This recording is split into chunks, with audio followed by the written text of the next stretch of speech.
की 2007-8 साली नितीश कुमारांनी पहिल्यांदा बालिका सायकल योजना आणली।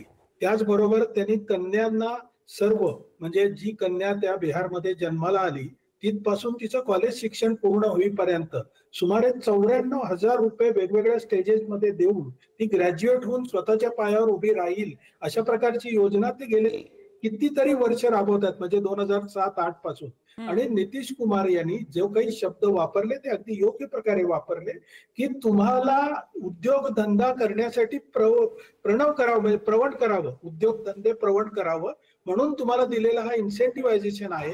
तुम्ही उद्योगाकडे वळा, आम्ही तुमच्या पाठीशी आहोत। याला लाच म्हणायची हे त्यांचं काम आहे, परंतु हा एक प्रकारे दिलेलं मोटिवेशन आहे, हे एक प्रकारचं दिलेलं इन्सेंटिव्हाइज करणं आहे। अशा प्रकारे आपण त्याच्याकडे पाहिलं पाहिजे। त्यामुळे या आरोपापुरतं मी एवढंच बोलतो की गेल्या 11 वर्षामध्ये म्हणजे नितीश कुमार गेले 20 वर्ष तिथे अतिशय चांगल्या प्रकारे कारभार करतायत। त्यांना सुशासन बाबू ही पदवी आम्ही दिलेली नाही, तुम्ही आम्ही दिलेली नाही, बिहारच्या जनतेने दिलेली आहे।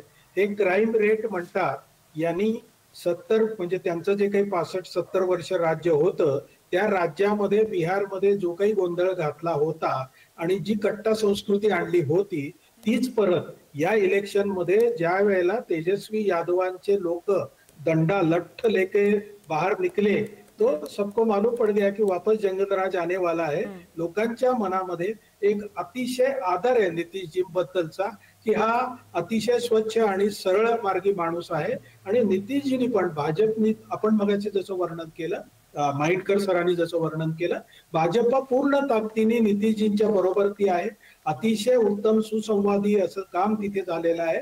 आणि बिहारच्या चप्पे म्हणजे प्रत्येक ठिकाणी माननीय मोदींनी जाऊन सभा घेतल्या आणि हे जरी काही म्हटले तरी मोदीजींनी काय सांगितलं, मोदीजींनी गेल्या 11 वर्षामध्ये बिहारला केंद्र सरकारने दिलेली मदत सांगितली, बिहारच्या विकासाचा रोडमॅप सांगितला। गेल्या 11 वर्षामध्ये 4 लाख कोटींची विकास कामं जी काही बिहारमध्ये झालेली आहेत। मी एक छोटंसं उदाहरण देतो की यांची जेव्हा सत्ता होती त्यावेळेला 2009 आणि 14 मध्ये बिहार मधल्या रेल्वेच्या विकासासाठी फक्त 1096 कोटी रुपये दिलेले होते। आणि तेच भाजपच्या सरकारने एनडीएच्या सरकारने 2025-26 मध्ये एकाच वर्षामध्ये 10,006 कोटी रुपये बिहार मधल्या विकासासाठी दिलेले आहेत। बिहारमध्ये किती प्रकारे रेल्वेचा विकास झाला, किती प्रकारे रस्त्यांचा विकास झाला हे महाराष्ट्रातल्या लोकांना, काँग्रेसच्या प्रवक्त्यांना माहिती नसेल तरी बिहारच्या जनतेला नक्की माहिती आहे। आणि बिहारमध्ये AIMS तयार करणं, त्यानंतर कर्पूरी ठाकूर यांच्या नावाची एक इन्स्टिट्यूट तयार करणं, बिहारच्या ज्या IITs आहेत म्हणजे तंत्र शिक्षण संस्था आहेत त्यांच्यासाठी 60,000 अगदी। आणि नितीश कुमार यांना सुशासन बाबू तुम्ही जे म्हटलात ते बिहारमध्ये म्हटलं जातं नक्कीच।